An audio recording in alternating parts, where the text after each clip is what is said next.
Hey, let's go. Late for Wow.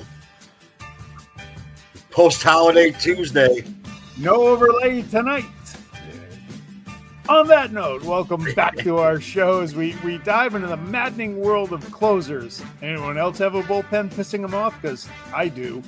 So we're going to call tonight a therapy session. But as we always do, we begin the show by asking you the question, where else would you rather be than right here? Pretend we're now coming on screen right now. Yeah, we're Really going live. Split Studios here at Fantasy Baseball Now, episode 39. Part of our show, part of the ball9.com podcast network. As we plow through our 72nd year of fantasy baseball, you can tell it's only our 39th podcast because, Hey, by the way, we're still looking for a producer. We are still looking for a producer. In addition to the therapy session that is bullpenning, start them, sit them as usual. Go get them, cut them, and a look ahead to next week. Feel free to like the show. Hit the like button, hit it on YouTube, follow us on Spotify, wherever you find your favorite podcast. I just started plowing through tuition for grad school, and if you could hit the like button multiple times and subscribe, that would be just fantastic. Fair enough. I'm about to have a telethon. What Jerry Lewis is doing. All right, so let's get right to it. I got to read a stat line. Yeah, please do, because it was fun. It was not. So let me set the scene for you, right? I'm scrapping. I'm trying to find a way to get this team into contention, 10th, 11th place. Just minding my own business, sleeping the other night. Woke up Saturday morning, 2:30-ish, had to expel maybe a couple of the coronas that I'd had the night before. And I decided, you know what, let's go check the live scoring and see how we finished up. Team Pugsley finished up the evening. And literally I thought I was seeing double when I read Jordan Romano, 28 pitches, 2/3 of an inning, 3 hits, 3 runs, a walk, 2 strikeouts. Not to be outdone by Mason Miller, who did all this in one less pitch than Romano, but 2/3 of an inning, 4 hits, 3 runs, and a strikeout. And it's just like, what a... Oh, no, by the way, it was in the same game. It was in the same inning of the same game. The same inning. And it's just like, man, I am just living a nightmare this year. Yeah. And then you got to get up Saturday morning. I don't know. I had about 5 hours sleep. I worked the game that night. I was a little tired, and to explain to my family that I was pissed off for the second time in the month about my fantasy baseball team, and explain that to Mrs. Pugsley, and to tell her I need a few coffees to get my head together. And then, speaking of head together, welcome to the freshly shorn club. Yeah. This is what happens when you're a Knicks fan and they make the conference finals for the first time in 25 years. Your hair literally falls right out of your fucking head. Falls out of your head. I've been saying it for years. Any more than $10 a year on hair care products is just economically not sound. So welcome to the Bald Club. Yeah. And by the way, to a lucky viewer tonight, you are going to get some free hair care products because I don't need them anymore. So anyway, you live the world of the closers, which you have to have. We're in a 5x5 league. We have our head-to-head league. Saves count. Saves, you got to play 2 of them. So you have to have them. And I try and just tell myself, as nasty as my disposition was when I saw that box score, my general rule on closers is I don't care. They all get blown up. They're going to get blown up again. It's going to happen. Just get me saves. Get me saves. Yes. A question from the audience. On the right. Where was this fucking thought process during our draft when you pounced on Mason Miller 15 rounds before your purported, I hate closers, I don't take closers until the 12th round? The reason I picked him was I had the 12th pick of the first round. So 6th round for us. Keep 5. I had 2 keepers, Wheeler and Chris Sale on the pitching side. Knowing our league, I did not have a 2nd round pick. I'm like, if I don't take a closer there, and I love Mason Miller, he's one of my favorite players. If I don't take a closer, again, you got to know your league, know the guys you're going up against. If I don't take one, I'm going to be left for scraps for a number one closer by the time I picked in the middle or late in the third round. I was the 11th pick, the third. I was going to go 23 picks without him. I would have been scrapping. So that's why I changed my normal routine, and it's blown up on me with him 3 times in the last couple of weeks. He's struggling. You should consider a career in politics, because that's a great backtrack answer, isn't it? When the simple reality is that you were potentially at that point a little bit overserved and you panicked. That's what happened. No, I planned on taking Miller for weeks. Wow. Don't record this, because everything that comes out of his mouth is bullshit, apparently, because I don't understand it. So to help your family understand what the plight and your anxiety on Saturday, let's do a little therapy for you so you can get it out of your system. Thank you. And talk about this. So we're going to go to our preseason rankings. And this was look at this. Look at the graphics change since we started. So this is our preseason rankings since before the season started. Clase lost his job, now has it back. Devin Williams lost his job. Mason Miller, if there was another option, he might have got a little bit of a break. Diaz and Hader have been okay. Felix Bautista, Raisel Iglesias is just as prone to giving up 5 runs in an inning as anybody. Correct. Helsley's been really good. Munoz has been really good. He hasn't given up a run. 23 innings. Duran's been pretty good. They win by so many runs, they really have a save opportunity. Suarez has been fantastic.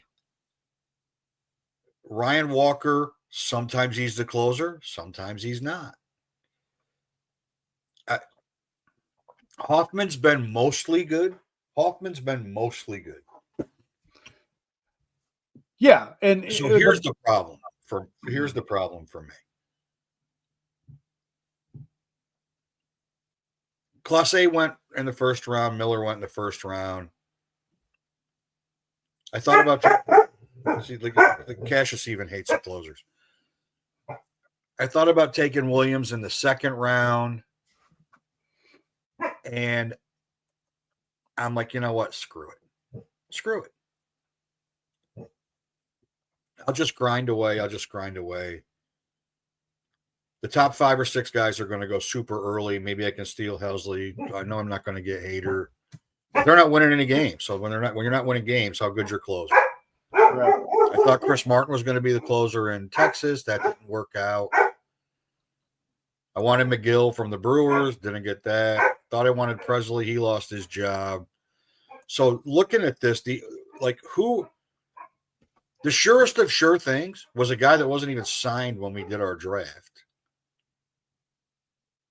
Finnegan's been terrific. Yeah, thanks for bringing him up, because aesthetically he's not the best. He's a tough watch when you watch him. You need some antacid tablets, but he gets saves whenever they win games, and they've been good enough. And he was on my team last year, and he was very good. If a guy got a high whip and a guy ERA or a high ERA, just get saves, because at the end of the year, they don't really pitch enough to kill you if they have those 2 or 3 blow-ups like we just had Friday night with Miller and Romano. But they can really help you. Sure. Like Clase has been so good, and Miller to some extent, but not for a longer period of time, that they can help your whip and ERA, and they might also, with the new Ghost Runner BS, they might steal you a win. True. And they may come in the bottom of the 9th in a tie game, just simply because they're trying to hold serve. And then, then a couple of runs get scored in the top of the 10th, and they don't get a save, but they may also pick up a win. So the good ones are good. Most of the time, I think you just need to close your eyes, close your eyes and you just need to just hope for the best, right? But yeah, here's the part that's maddening. The part that's maddening is guys that we thought were going to be impactful closers. I mean, Tanner Scott's been good. He's also had some stinkers, right? He had a terrible outing the other night, just a terrible outing. they all are this year. Even other than literally Munoz. Suarez has been really good too, but Munoz has been unhittable. No runs. Weaver's the best closer in baseball right now. That's scary. And he didn't even have the job.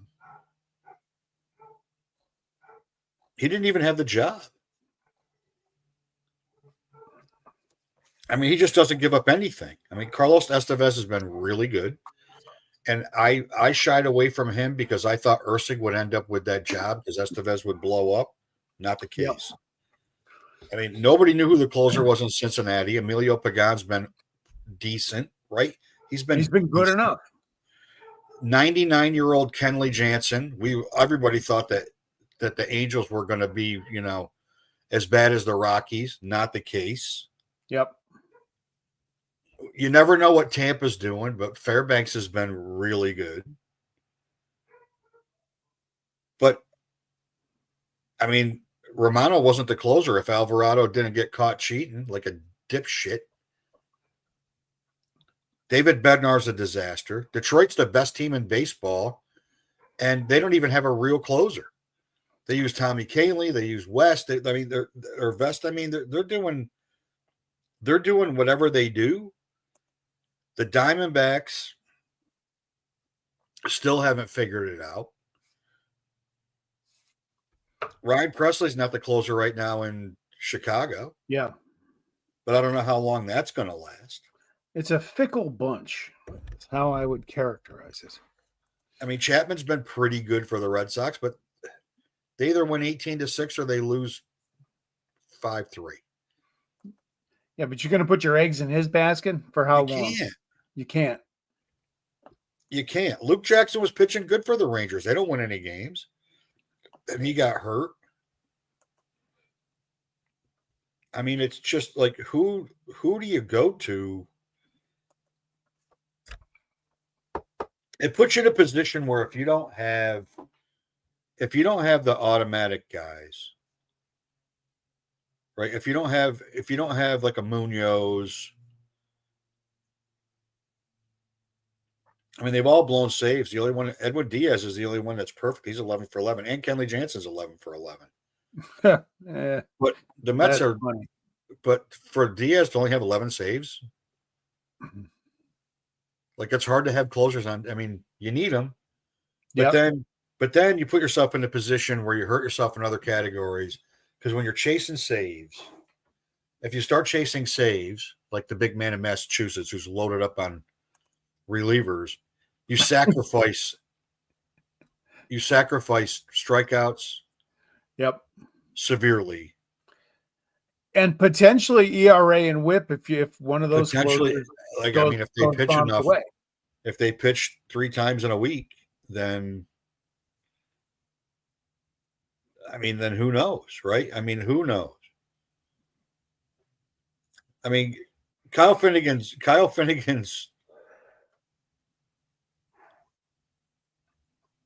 ERA, he's 15 of 18 in saves. He's pitched 18 innings. He struck out 17 guys. That's good. His ERA is 2.41 and his WHIP is 1.34. The WHIP's high, but you can live with it. The WHIP's high. Saved. I mean, Munoz has an ERA of 0. Yes. He's 17 for 19, which means he blew saves his blown saves have been in extra innings. And his WHIP is 0.71. He's got 28 strikeouts in 22 and 2/3 innings. But he's the best closer in baseball right now. That speaks for how hard it is to judge these closers. I had him ranked 9th. You had him 12th. I know as Yankee fans, we're so rotten spoiled. We're so spoiled from having the greatest closer in the history of baseball for such a long period of time. They had Raleigh Fingers, and I would bet, that Padres fans are to an extent too, though it's a little further removed from Hoffman than it is from Rivera. Yeah, Raleigh Fingers. That's the last time the A's were competitive. No, that's not true. Feels like it, but not totally true. That. It does feel like it. Feels like it. I mean, the Braves have underperformed, so Iglesias has been called on a little bit, but he's only got 8 saves, and his ERA is 5.75. Yeah, 5.75. Like, that's your closer? Yeah. Ryan Walker's ERA is 5.21. Iglesias has been terrible. I was unhappy when we got rid of our blown save -1 category, but you look at a guy like Iglesias, he's got 3 blown saves in his 11 chances. That's awful. That's just not a good. He was supposed to be elite, top of the shelf. And I think that my point in all this is, with closers, you got to understand they are who they are, and they're going to blow up, and you almost can't worry about it. Put a couple drops of Jack into your coffee the next day and help yourself ease the pain. But that's sound advice right there. Hey, that's solid. That is solid. We help people here. That's what I do. That's solid advice. That's what I just drop it in there. Little, like, part of me just wants it to go away, but head to head, it's a legit. I mean, when you play head to head, and my National League only league, saves and holds are weekly categories, and you need to win those categories to win the week.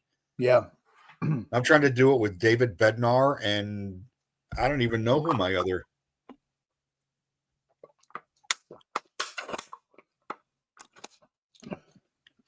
No, I don't even know who my other. I mean, that team.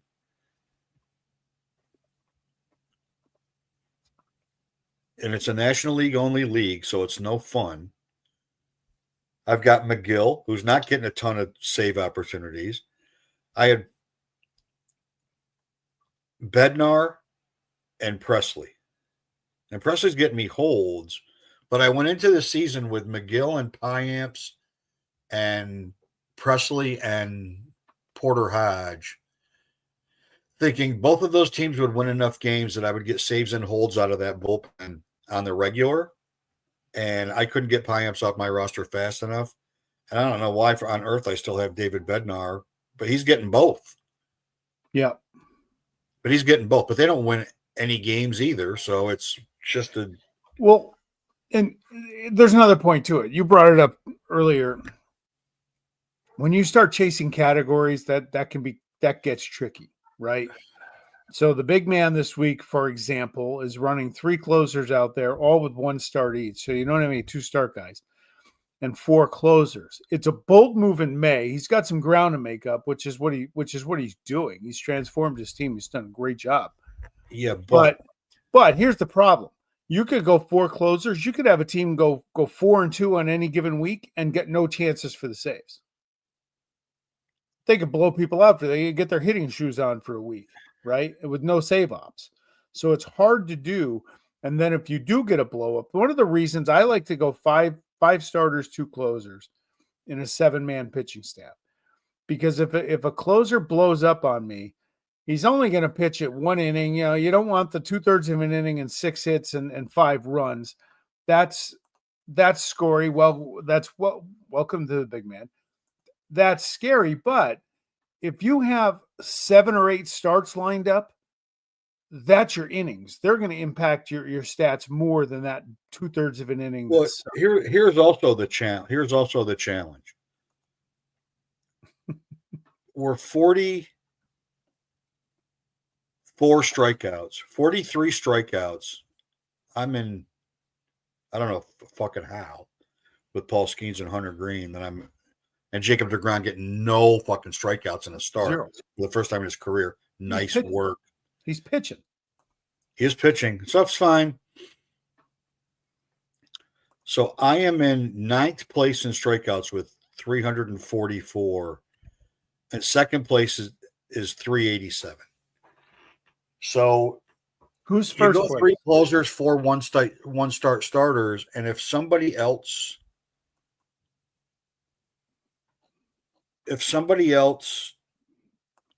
has 3 two-start starters, you're going to make up a lot of ground. But when you commit to 3 closers, you're going to start. You're going to pick up. You're definitely going to pick up ground and saves. You would think, right? You would think, but you're at risk.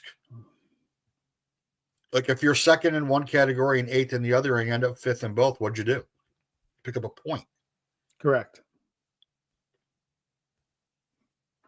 You picked up a point. So for the big man, this was the preseason rankings when we started therapy. As Sean moped around his house on Saturday because his 2 closers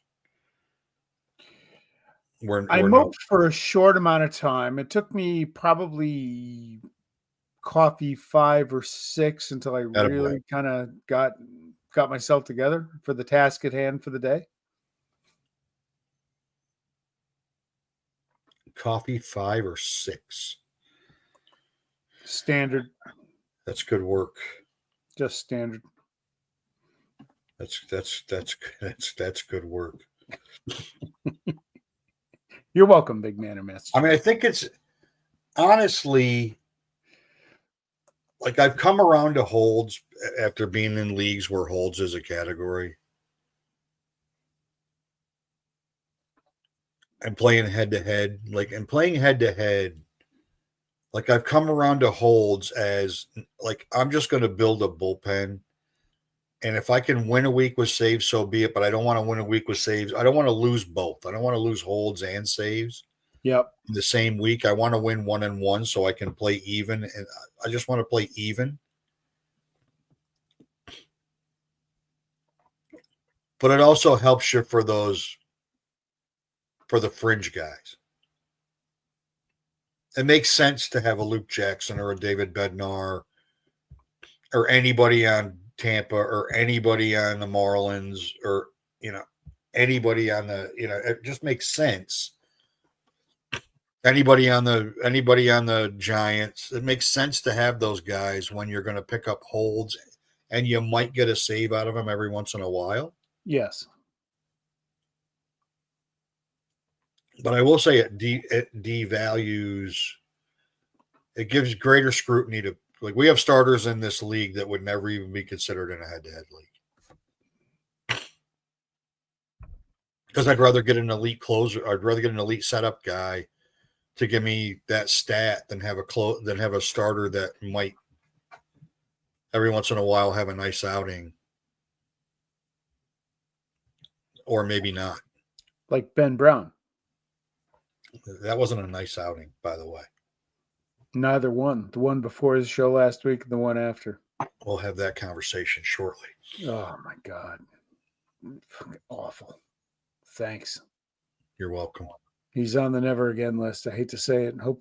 Ben, I hope you have a great career. But you joined Anthony Volpe on the never again list. Sorry. I don't take a week. And it's my fault for playing him. But it is. Yeah. Yep, like I say many times, it's your fault for trusting me in the first place. So there you go. I mean, geez, God forbid you'll look at that Marlin offense and who knew? Who knew? Who knew? Who knew? Marlins they got a nice little offense going there. They can't pitch. They got no bullpen. Careful. They got one pitcher. You'll hear about him very soon. And maybe 2, but not great. All right. So speaking of that, let's get off this category because this hasn't helped. This has actually made it worse. I thought it was going to be therapeutic, and I'm actually more pissed off. Yeah, it's the way it having goes. This conversation than I'm just not happy.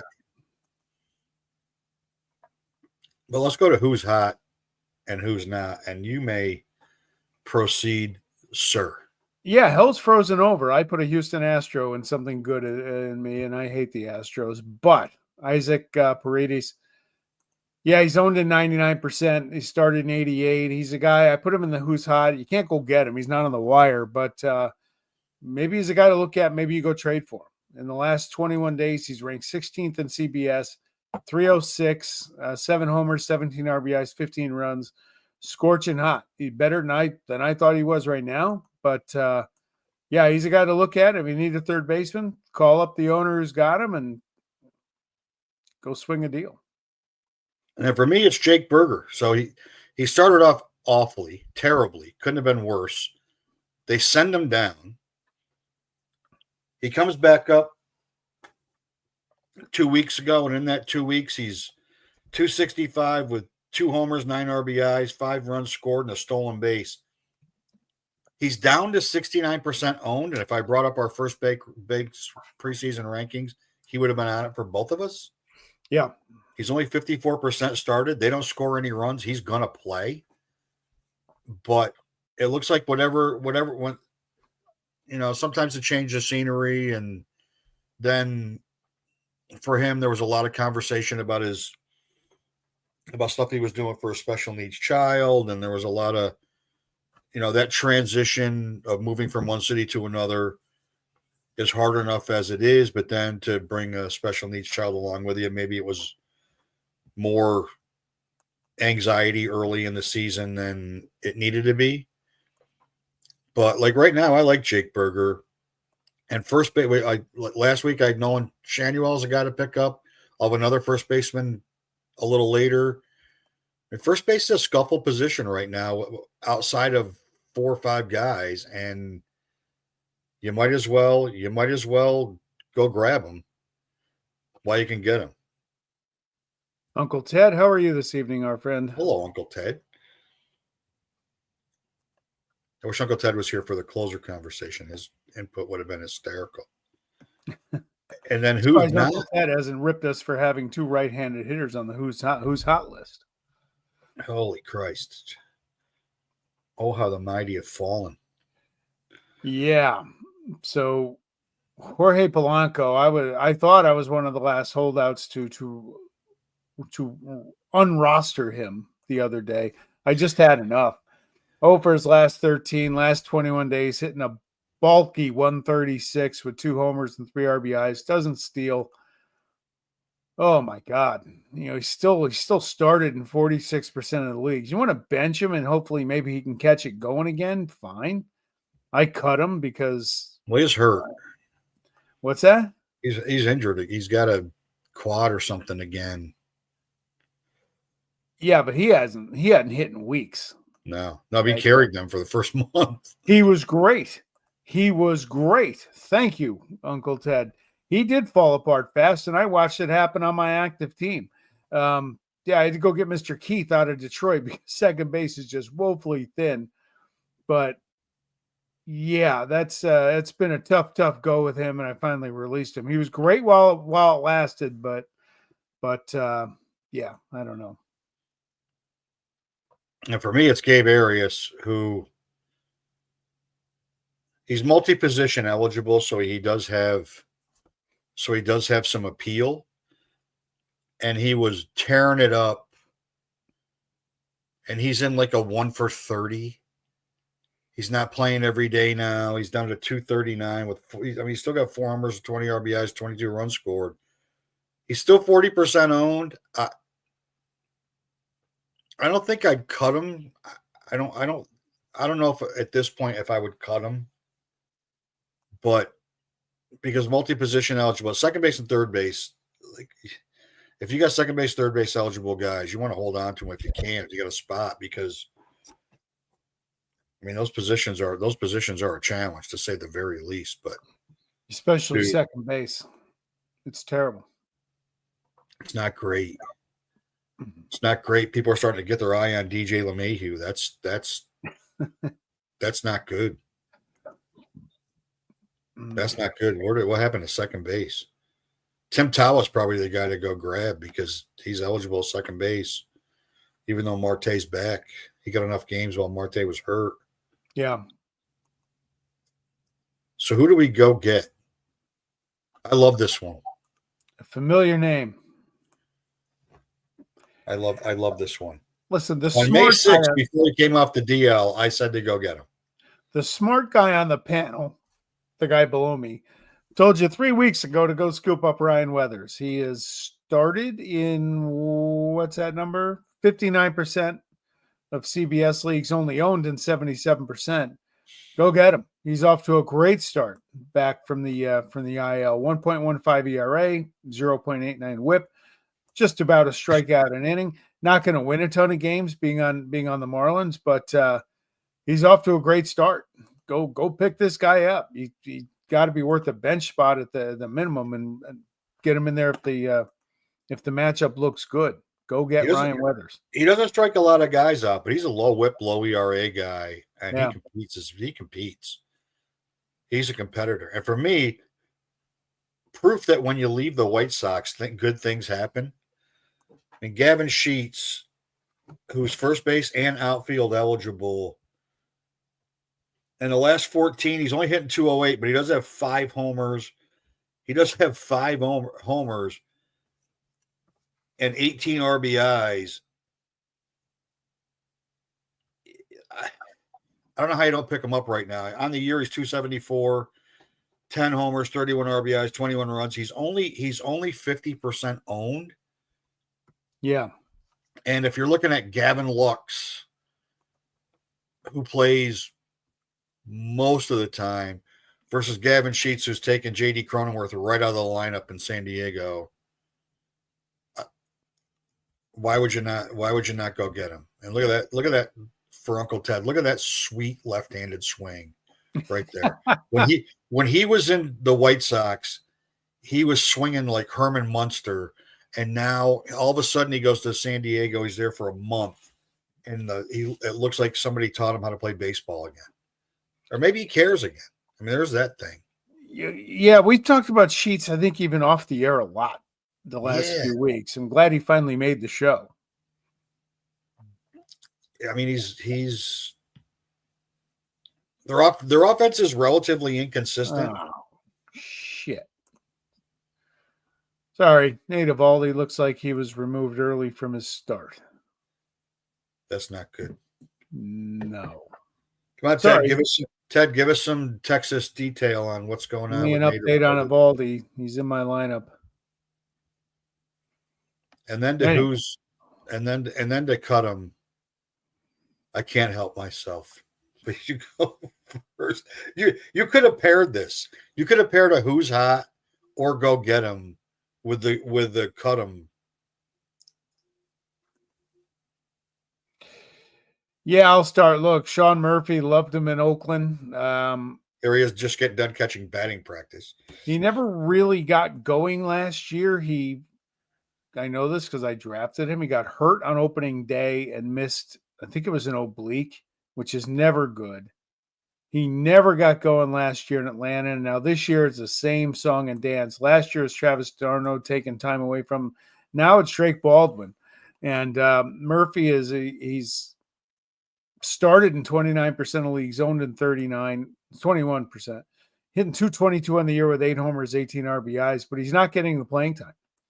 And catchers don't play every day anyway. If they have a 6-game week, they might play 5 if you're lucky, sometimes 4. But if he's not getting regular turns in the lineup, why roster him? Well, Baldwin's even DHing when he's not catching. Yeah. And when Baldwin got called up when Murphy got hurt, there was a big push to grab Drake Baldwin. And then Murphy came off the injured list and he was tearing it up. Yep. He was tearing it up. And then there was talk about sending Baldwin back down so we get regular at bats. That lasted 2 weeks. And yes, big man from Massachusetts. Oh, no, not Bello. That's what Red Sox fans should be saying when he's starting a game for them. You know what he's doing right there? He's praying he can throw a friggin' strike. In the last 2 weeks, he said he's 13 innings. He has struck out 14. a 2.31 WHIP, a 7.62 ERA. He's still 41% owned. I don't know why. They gave him a big contract. I don't know why. He's 15% started. I really don't know why. I don't know. Like, honestly, there's nobody else floating around out there. You can't go through the list of guys that we've ponied up over the last 3 weeks, which would have been Colin Rea. Well, not Zebby Matthews. I didn't want to bring that up because that didn't go well for you. No, cut him too. And like, clearly, boy, I'm looking at this. Here's our list of ads. Kyron Paris, Zach Veen and the Minders, Andre Payante, not so bad. Chase Dollander, no. Chandler Simpson, Nick Kurtz, yeah. Cade Smith, maybe. Andy Paez, yep. Colin Rea, mostly. Ryan Weathers, twice. Javi Baez, tearing it up right now. Evan Carter, nobody hits in Texas. Zebby Matthews, no. Nolan Shanduel. As opposed to our guys that we said we should cut. Severino, Jeffers, Romano, you emphasized that going in. Otto Lopez, Carlos Correa, Charlie Morton, Jeffrey Springs, Taylor Ward, who's going insane. He's on fire. That was he you. Is on fire right now. Sandy Alcantara, probably. Bogarts, no. Brady Singer, no. Tanner Houck, mysteriously hurt, which seems to be a new trend in baseball, that when you suck, all of a sudden you're injured. Christopher Morel, who bounced back this week. Zach Eflin, no. I mean, just no. At least we're doing better on that one. The other guys, but here's the thing. A guy like Kyron Paris, okay, you don't expect it to last forever. You ride the wave. That's the phrase I use a lot. Ride the wave while you can, because it's going to end with some of these guys. It's Bella would be a one on the Yankees. Hey, by the way, Evaldi exited the game right triceps fatigue. They don't expect him to miss any time. He got pulled after 39 pitches over 2 scoreless innings. That's not good. Thanks. Yeah, right triceps fatigue. Who's at the Yankee Medical that diagnosed that, and then he'll be Tommy John in an hour. That's not good. No, I need him. I need him. That's not good. It's not good. Strengthen the triceps, please. That's not good. In fact, I could put the entire Red Sox starting rotation on here except for Walker Buehler. And the only reason I wouldn't put Walker Buehler on here is because I like him too much. And because he struck out the to win the World Series last year? Not that, you dick. That's not why. And he got kicked out of a game for arguing a clear strike. And there was no hiding what he said from the replay. No. Like none. Lip reading 101. That's entry level first day stuff. Yeah. And Alex Cora. If you couldn't interpret that, you're out of class. Change your major. And they both should have got kicked out of that game. And they were both right to go as crazy as they went. Sure. Because that's just that was just as bad a call as I've ever seen. And I feel like there's a lot of that this year. There's a lot. Like, umpiring is bad. Really bad. Really bad. Like they're gonna vote. I guarantee you next year they're gonna get that pitch challenge. Yeah. Because they had it in spring training. I guarantee it. Because when they look at the statistics by the umpires this year and the number of missed calls and their statistical balls and strikes overview, they're gonna vote it in. Yeah. And the umps aren't gonna like it, but like it's either that or it's gonna be a robo ump, and you're just gonna be back there to call guys safe and out at home and keep the game moving. And either be better or watch your job go away. I hate to say it, but enough's enough. Agreed. So we look ahead to next week. As a reminder, for this week, Sean had Hayden Birdsong, and I had Nick Martinez. And Sean's got the Cubs lineup, and I've got the Mets lineup. And this week you've got Max Meyer, who I love. I love Max Meyer. Yeah, he's a good pitcher. You know, he's got the Rockies at home and at Tampa in their rental stadium. Great matchups for him. He's a good strikeout rate, good young pitcher. You know, he's the best pitcher they have. Two very agreeable matchups, which probably means he's going to go out and get blown up next week too, just because I put my stamp of approval on him. So Max, don't let me down, my friend. And for me, it's Chad Patrick, who's probably the front runner for right now. He's probably the front runner for Rookie of the Year in the National League. I don't know why he's only 16% owned.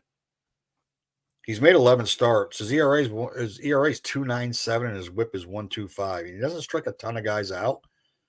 Yeah, but he's quality start guy.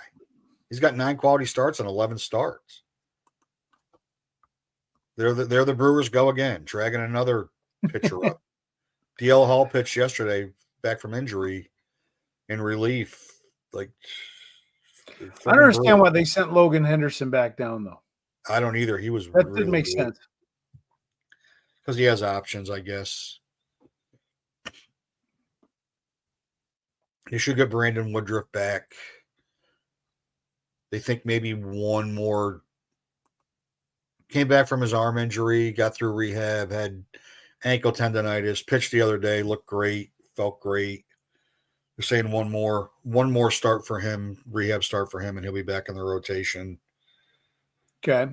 I mean, those pesky Brew Crew. And then for hitting, we both have 7 game teams for next week. And as we were talking about in the show, in the pre-production meeting, that ran long. The Twins did run long.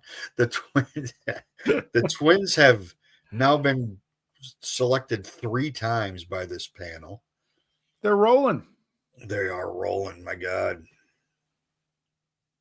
they are rolling. They go play in the Little League park with the horrible mound and a tool shed for a press area, and where the manager has to take the walk of shame down the left field line after getting dismissed from the game early.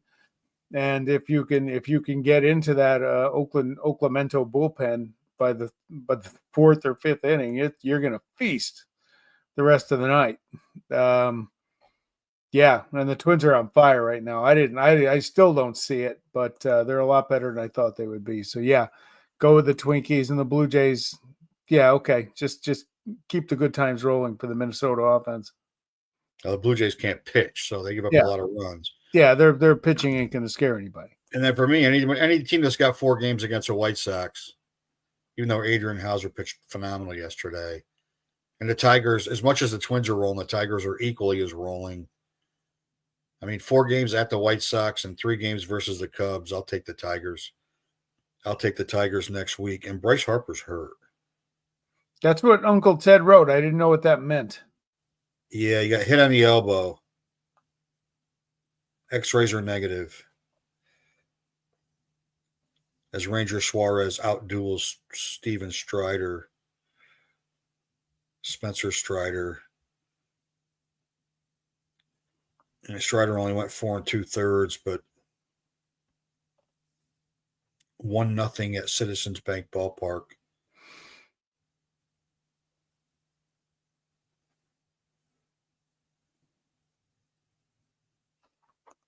Well, I'm glad we didn't have JP Sears on guys to go get.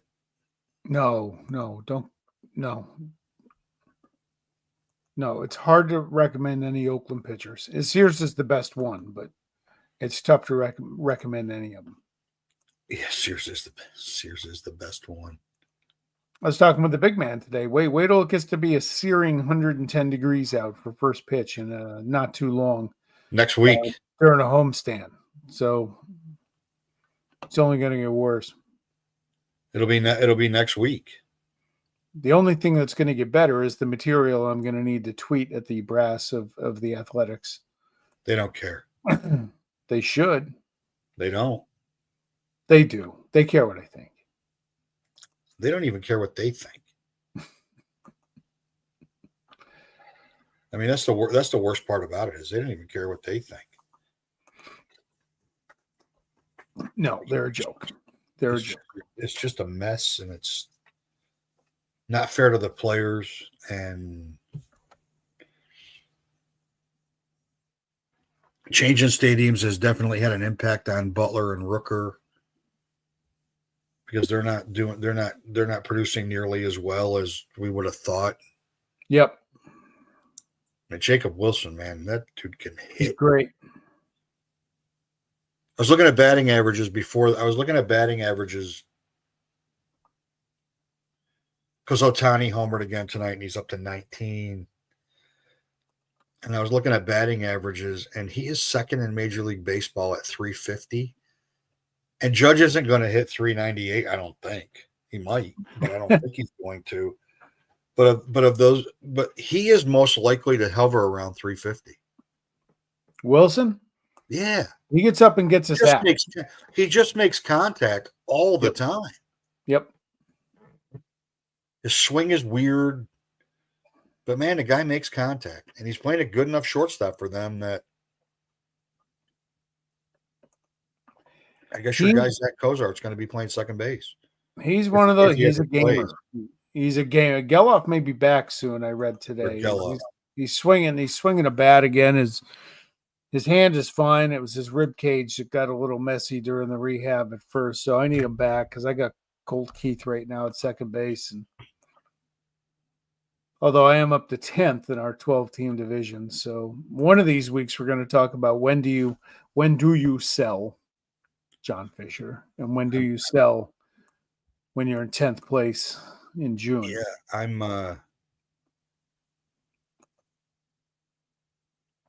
been having that conversation daily. I'm just waiting on Jack Caglione call-up day so I could throw the confetti in the air. It's coming.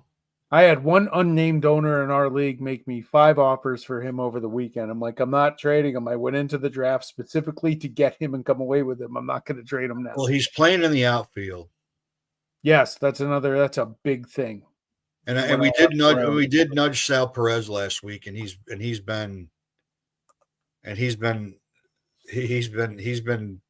turned around a lot in the last week.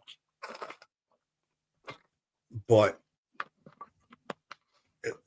they've been playing Cangeloni in the outfield, and that looks like where he's good. I mean, that's where they need help. They need help in the outfield.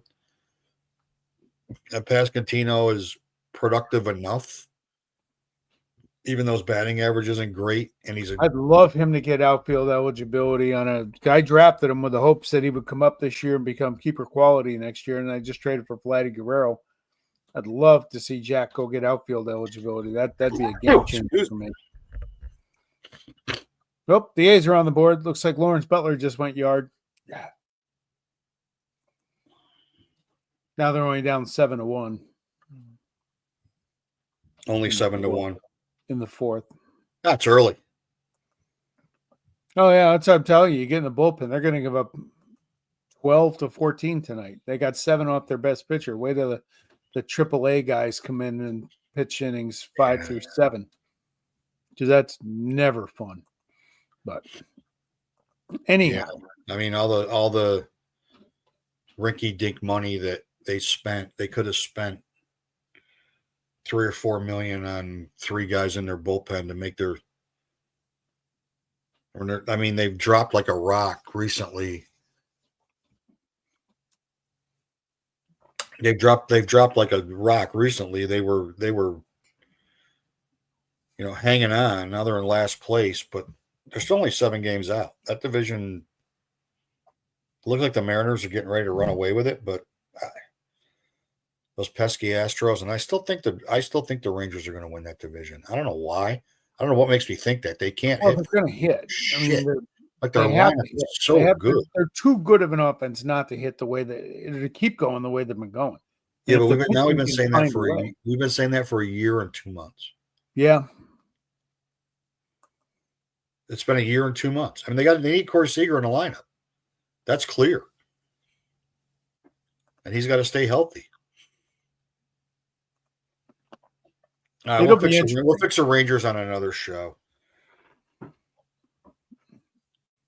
It'll be interesting because Seattle, yeah, great pitching. The offense has been okay. They could run away with it because I don't think the Astros are any good.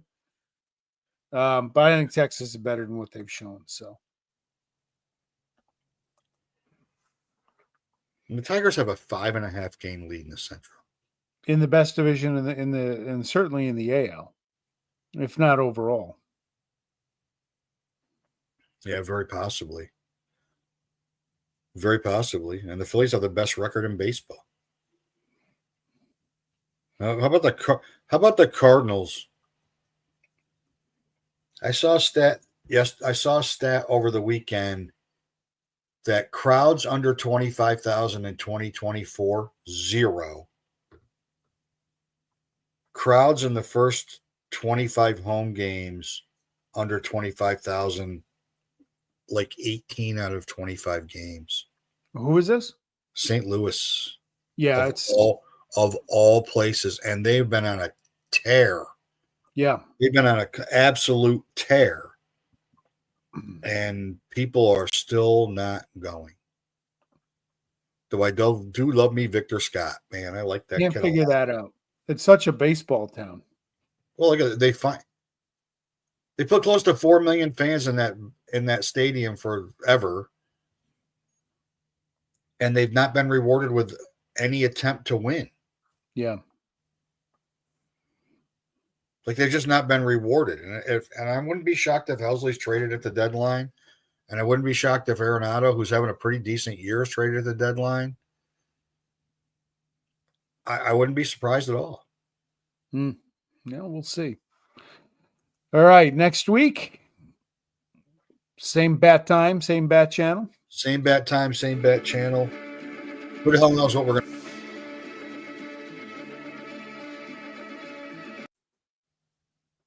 We'll figure it out. You got cut off there for a second on your mic. We'll figure out what we're going to talk about next week or something. Yeah. What we know it'll be start them, sit them, go get them, cut them. A look ahead. We'll recap how we did with the look ahead. And, while you're watching this, thanks to everybody that joined us. Just subscribe, like, blah, blah, blah, blah, blah, blah, blah. Absolutely. One more comment to get here. As El Jefe's in Anaheim tonight watching the Yankees and the Angels after watching the Yankees put up 90 on the Rockies this weekend. Yeah, I want to talk to him, see what he thought of Coors Field. It's a nice stadium to go catch a ball game in. They're still worst team. They're going to be the worst team in the history of baseball, and they're still like 12th in attendance. Yeah, that's amazing. It sure is. Amazing. Sure is. All right, my man. All right, we're out. We'll catch you all next week. Thank you. And I'll probably still be whining about bad management decisions, even bad players letting me down. Yeah, probably.